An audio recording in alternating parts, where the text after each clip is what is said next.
Hello, good afternoon, and welcome to the Midday News on Sri FM and 92.7. My name is Beatrice. The news is also live on Kazmi 107.1 FM and across the world at SriNews.com. Coming up in the next few minutes.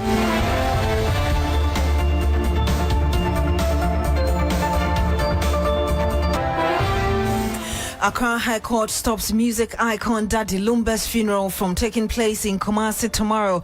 We're live in the Ashanti region.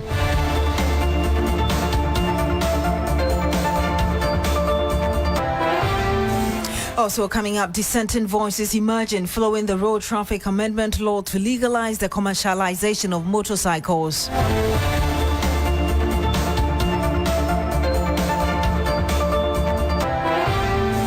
And much later on the program, Ghana police shut Kwame Danso police station and district police headquarters after Wednesday's mob attack. Meanwhile, calm has been restored to the community.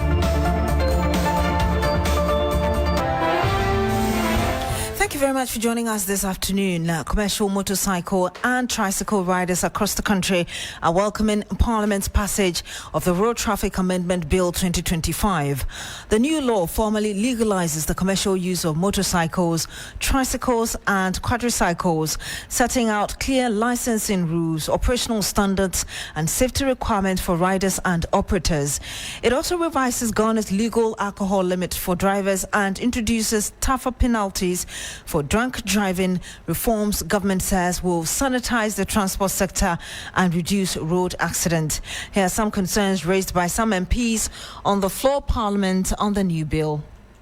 According to the National Road Safety Authority, for motorcycles alone in Ghana, generally, this is not only restrained to or referring to only Accra, 4,186.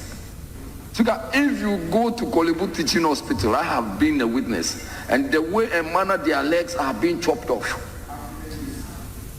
it's terrible. If we do not take care of some of these things, and we only are looking at the issue of drunk driving, and we are not preparing the people as to how to use helmets, the speed limits, where they should drive, where they should not ride to, when they should respect that the traffic light is red and they need to stop.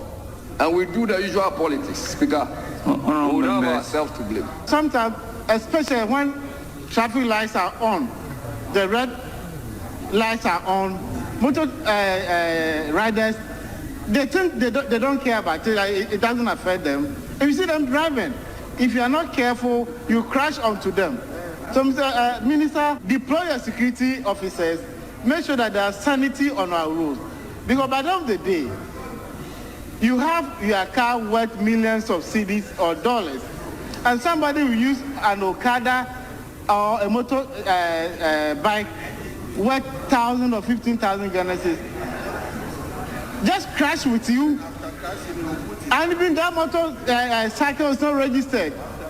You can't identify the person, and the person will just drive on or ride on. These are some of the things we need to address. Bill 2025 is now read the 10th time and passed. And you had the members of Parliament debating on the new bill, of course, concluded by the First Deputy Speaker of Parliament, Bernard Ahiafo. But the spokesperson of the Commercial Motor Riders Association, Solomon Panaba, says that members will train, or they will train their members to dispel any safety concerns. The concern of Ghanaians is legitimate. The only thing we have against the concern is that when you go to STC as a driver, you can have 20 years experience. You want to drive STC back, my brother, they are going to retrain you. That is the right thing to do. The concern is that the safety and the danger and the safety. I had the honorable person who was talking before. You brought me into the conversation, saying that they have to deploy police. The mistake this government will ever do is to prioritize police presence on the road. And the best thing this government can ever do is to prioritize training of the riders. Ensure that riders will begin to ride with certificates. The issuer of the certificate, if there's a problem with the issuer, the law should deal with the issuer. if the person holding the certificate is not able to justify that he actually deserved the certificate, and they are riding as if they were not trained, the riders should be dealt with. So I'm saying that the responsibility as at now, in the, going forward with this regularized system, responsibility lies on every Ghanaian. Let me take you through this one by one. For instance, the police, they will have to. Yes, that is exactly what we expect to happen. Okay. Because we are talking about people driving through the red. If the person sits in my car for one day, he will never be. You don't need to talk. You don't need president. You don't need national road safety intervention. You don't need police intervention. Give the person to be in a classroom for 5 hours. He will never drive through the red light. I'm telling you. Okay, thank you. I will let him see things with his own eyes, and he himself will be an advocate against the same practice that we are worried about. But until he sits in the classroom, forget about the noise. And you had the Solomon Apanaba. He's the spokesperson of the Commercial Motor Riders Association. In that interview with Alfred Okanse, George Quening is at one of the Okada hotspots in the capital city, Accra. He joins us live on the phone. George, if you can tell us whether or not Okada drivers are happy. What are they telling you? Yeah. Beatrice, thank you so much. So I'm coming to you live from Madina Zongo Junction. Talk about, Okada hubs in the country, and Zongo Junction really comes to mind. Lots of them here trying to fend for themselves and put food on the table. So obviously this passage is good news to them, and they feel now they have these legal authority now to do the operation. And I'm also picking intel that there will be some sort of operation at 1 p.m. today. This, of course, doesn't sit well with these riders, because if the operations have been legalized, what operation is this intended for? But I'll still be here to wait and see how this really comes up. But this is good news for them. And wherever I came here, there's actually a station here for some Okada riders here, but there's some strict enforcement and regulations here. For instance, if you are part of this very union, you're supposed to ride Okada wearing a shoe and not slippers. So these very unions already have some regulations in place before the legalization of the operation. So it's good news, like I already mentioned. And so let's see how that pans out in a few days. But there are concerns that would actually heighten recklessness on the part of these riders. But I put this the leader of the union is like, that's not what it is. They are up for it. They are going to ensure that while they do their own things, educating members here, it will go a long way to extend this to other unions across the country, Beatrice. Indeed, but what about the passengers? Did you see anywhere that they're saying about the government trying to sanitize the system? So with the passengers, it looks like there's no regulation in this very space. Because in terms of pricing, you can pick Okada maybe from one spot to the other. One person will charge you 50 cedis, another person will charge you 70 cedis. So for passengers, their concern is that there should be some sort of regulation when it comes to pricing.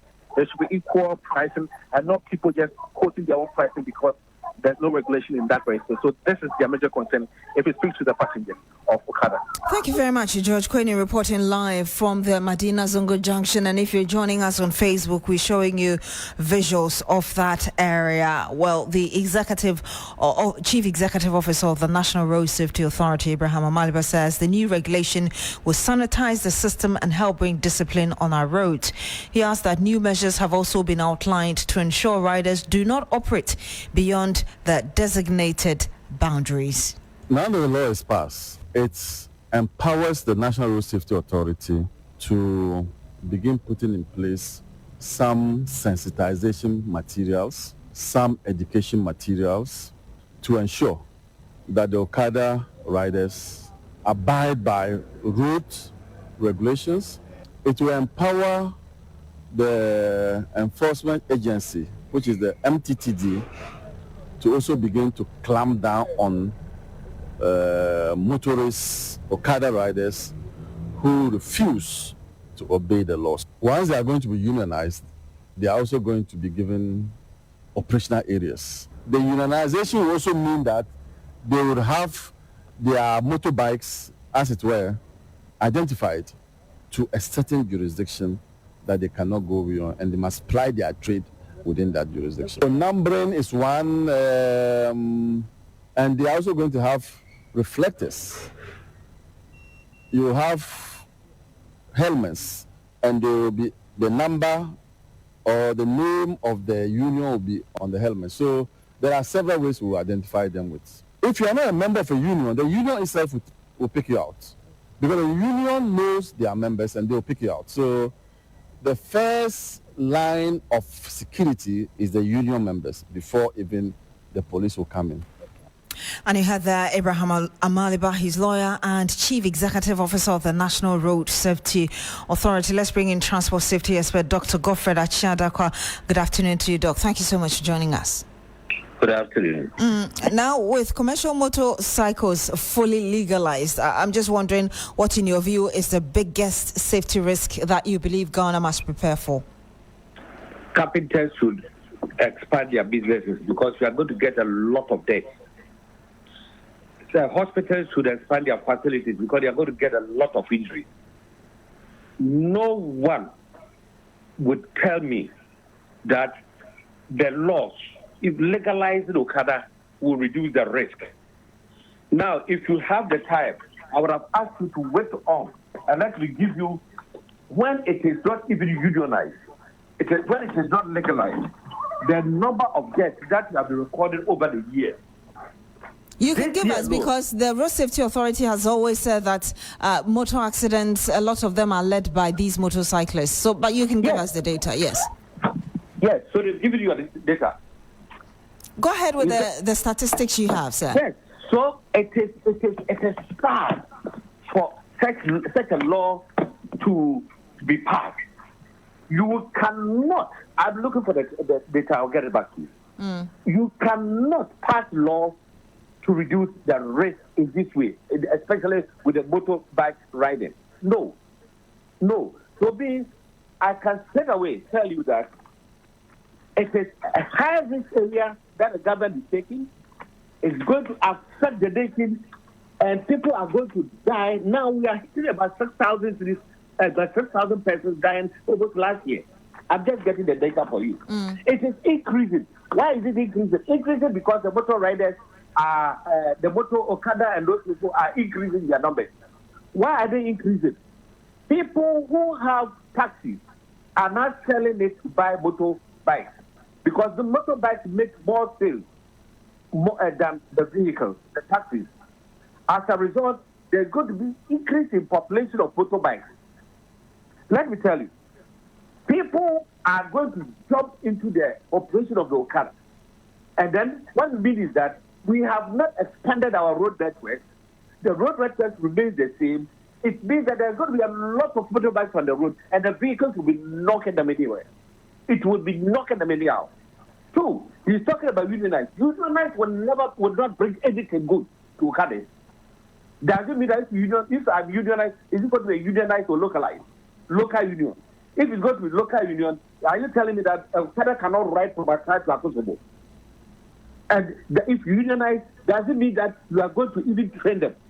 I didn't hear anybody talking about training. We had the spokesperson for the association saying that members will be trained because if they understand that they don't need to cross red lights, for instance, and they are taught that that is a wrong thing to do, they will not do it.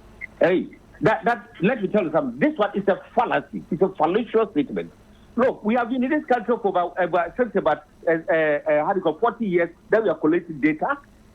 We know the trend. Do you mean to tell me that the drivers, they don't know that crossing the traffic light is illegal? So this don't they do it every time? This is what we have. That in the full year 2024, we had 2,494 deaths. Between January to June 2024, 1,237 deaths. Same period in 2025, 1,504 deaths. For a great account where nationally. I don't believe that figure. I don't believe that figure. That figures are dotted. You also compare data. It's dotted. And two, even if assuming it is correct, let me tell you this one. Even if you try to, the drivers that we say they should train, but they don't go for training, what have they been doing to them? And hence, look at accident rising. They, the National Road Safety Authority, is saying that by the end of this year, if nothing is done at all, the road deaths will increase to 3,000. which has never hit the history of Ghana. So let me ask you, at the end of the day, the government has decided this was a campaign promise, it's gone through Parliament, it's been passed, it's going to be implemented. Beyond that, what practical steps do you think the government and most importantly as well, local assemblies could take to make this new framework work better, at least to deal with the deaths and the crashes that you fear would increase? Death is going to increase, injury is going to increase, property damage is going to increase. So in the first place, the intermediary measure measure they should have adopted is they should not have passed that law. They should have done national consensus. They should not give to the parliamentarians. They are majority in the parliament. So whatever the government has used as a campaign promise, they would go ahead with that. But you let's give ourselves 1 year, 2 years, 3 years. You will see the number of deaths we are going to record. Interventions is that I'm telling you, you cannot train all motor riders. Who is going to pay for them? Let me ask you my last question, sir. When you go to French African countries in particular, you will see that there are motor lanes. Do you think that with this law coming into force, Ghana must consider having such? Oyalolo, which is a bus to help commuters to join buses and go home peacefully and safely. Getting that road line became a problem. They couldn't create another track for them. How much are they going to pay for motorbike? If they do that, they are going to crisscross with passengers and they will be knocking down passengers. This intervention is sad. It's sad. Ghanaians must listen. And stop governmental talking about this is very electoral campaign promise. So I have to do it, irrespective of the consequences of the people dying. Then are they going to be insured? So for you, there's no hope. We can't deal with anything. We can't deal with any problems that will come out of this. You can't deal with it. You can't deal with it. And so what are the insurance going to do? We'll have to insurance going to insure them? At what premium? We'll have to end it here. Thank you very much, Dr. Godfred Achiadakwa. He is a transport safety expert. Thank you so much for speaking to us. Now, an Accra High Court has ruled in favor of the maternal side of the Fosu family in the case challenging the organization of the final funeral rites of High Life legend Charles Kwadwo Fosu, popularly known as Daddy Lumba. Delivering the ruling, the court held that each case must be taken on its merit, adding that affidavits before the court showed that the immediate family had been sidelined in the planning of the funeral. The judge noted that while the head of family has the traditional right to lead funeral arrangements, this must be done with the full involvement of the immediate family. The court further observed that any further delay in the burial could come at great financial cost, but said the concerns raised by the applicants were valid and required the court's intervention. Today's ruling effectively puts the funeral arrangement on hold while ensuring that all factions within the family are involved in the final decisions concerning the burial of Daddy Lumba. The case has been adjourned to the 15th of January 2026. Here's the plaintiff, who is Daddy Lumba's sister, after the ruling. Police investigation.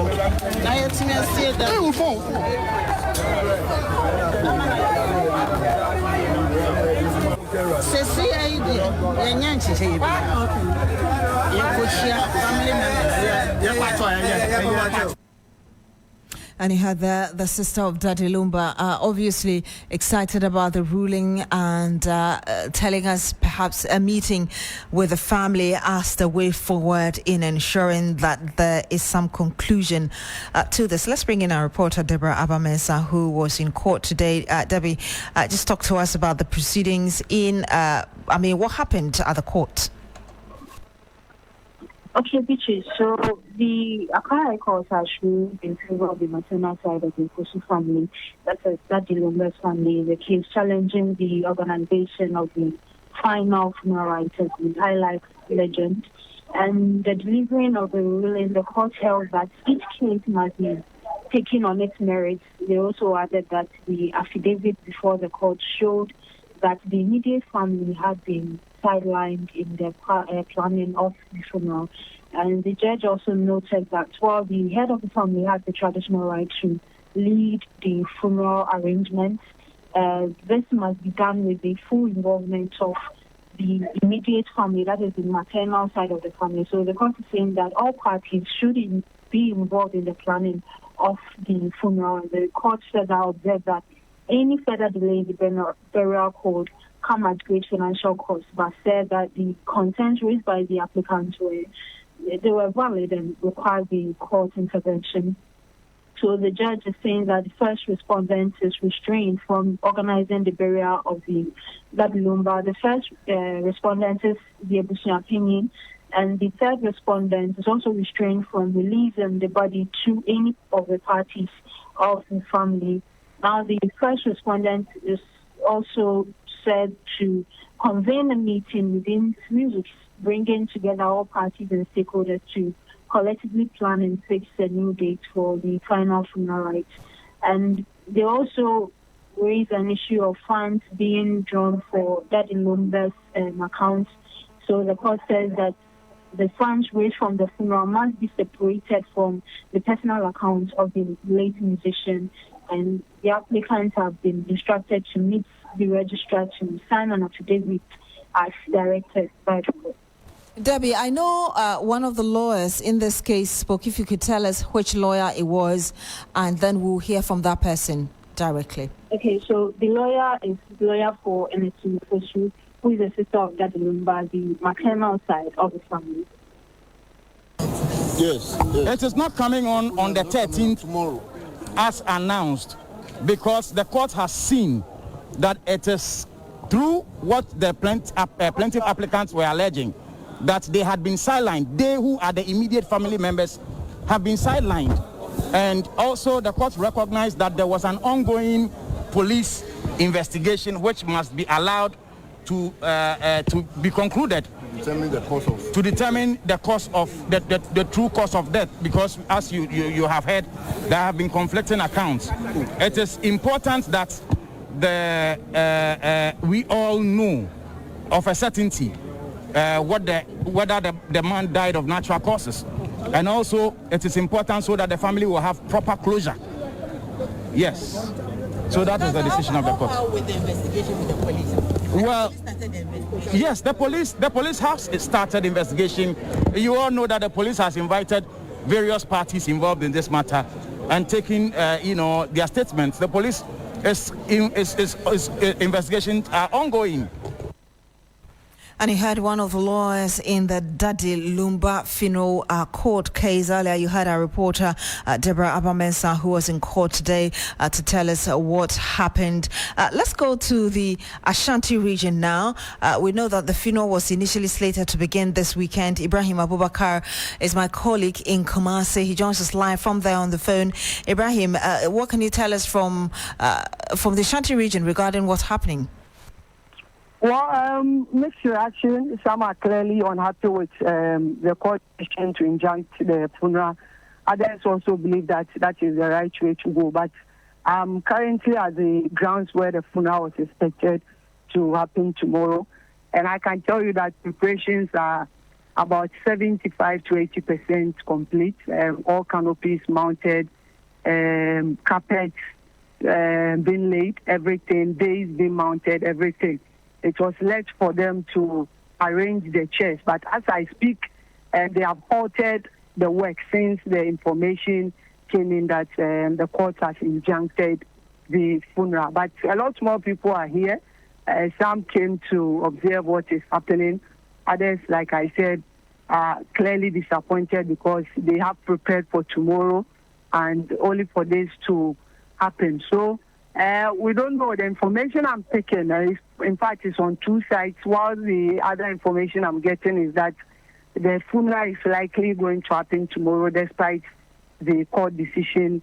The other information is that in an event the funeral does not happen tomorrow, then the Ebusuapini is likely going to wash off his hands of the funeral activities. He says he will leave it to the family to do with whatever they want to do, because he's saying that the 13th December, that's tomorrow, date was not a date that he decided to set aside. He set aside the 6th December, but when they went to Menchia, and they were given the 13th December. So clearly that information came from Menchia, and he was just going strictly by that date, only for this to happen. So We are here, people are just coming in, going out. But like I said, once others are excited, others also are not too happy with the decision of the court. Obviously, you talk about the other side of the argument, which is that it is likely it might go on irrespective of the court ruling. That would be in breach of what the court is saying. Have you found out from lawyers perhaps what could be the consequences for those who would go ahead to do this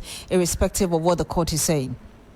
Well, I have not been able to speak to any lawyer, but the information I picked from those who said the funeral will go on is that the Busiapeni has not been served, and he is unaware of the outcome of the court decision. So that is their argument. But clearly, if it happens tomorrow, there will be some legal consequence to that effect. But we cannot say for a fact whether it will happen or not. Indeed. Thank you very much, Ibrahim Abubakar. He's my colleague in the Ashanti region. The government has sent out a strong warning to persons engaged in cybercrime and fraud-related activities, stressing they will come after them with the might of the state. It follows the arrest of Frederick Kumi, known popularly as Abu Trika, along with some 2 individuals over an $8 million fraud scheme. The arrest by the Cybersecurity Authority, Criminal Investigative Department of the Ghana Police Service, National Intelligence Bureau, and the Narcotics Control Commission follows similar such arrest and extradition of 2 others earlier this year. The development has expectedly set social media agog with commentary and reaction. Communications Minister Sam George, congratulating the Cybersecurity Authority, also vowed to deal a decisive blow to cyber fraud and purge Ghana's international image. President John Mahama has been endorsed as ECOWAS's official nominee for the African Union chairmanship role for 2027. This follows a unanimous endorsement by the ECOWAS Council of Ministers during its meeting in Abuja, Nigeria, where ministers agreed to present President Mahama as the bloc's sole candidate for the role when the rotating chairmanship returns to West Africa. The chairmanship rotates annually among Africa's 5 regions, with President João Manuel Goncalves Lourenço of Angola representing the Southern African region as the current AU chair. He assumed the role in February 2025 and will serve a 1-year term. The council in its meeting considered President Mahama and Ghana as an important ECOWAS member state, contributing to its international standing. It also considered to maintain and increase the chances of ECOWAS occupying positions in regional and international organizations. The final decision by the ECOWAS Council will be forwarded to the Authority of Heads of State and Government, which is expected to adopt the declaration on Sunday. Now, before we go, let's bring you this. Ghana has undertaken a strategic initiative to boost local vaccine production and essential medicines through the new Vax and Farm Ghana project. The initiative, which is a partnership between the government of Ghana, the WHO, and the European Union, is aimed at reducing the country's heavy reliance on imports. There's more in the following report. Currently, about 70% of all medicines in Ghana are imported, with no local production of human vaccines. The Vax and Farm Ghana project supports the country's 10-year vaccine manufacturing roadmap designed to strengthen health security, expand pharmaceutical manufacturing, and advance the country towards universal health coverage and the UN Sustainable Development Goal on good health and well-being.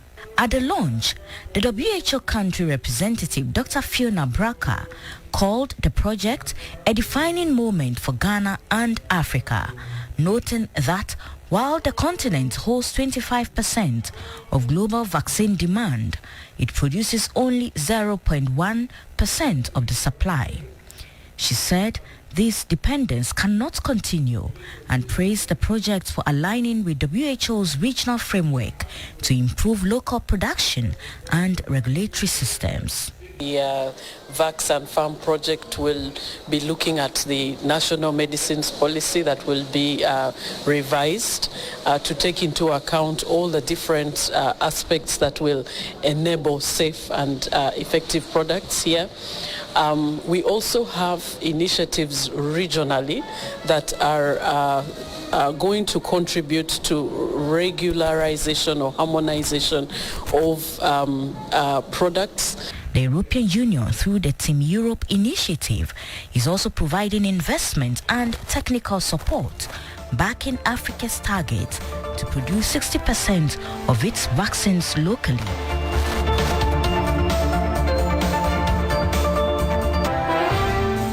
Sarah Pinko of the Health Desk filed that report. And that's it for the Midday News here on 3FM and 92.7. My name is Beatrice. Thank you very much for joining us this afternoon. Log on to 3news.com for more news. Have a good afternoon.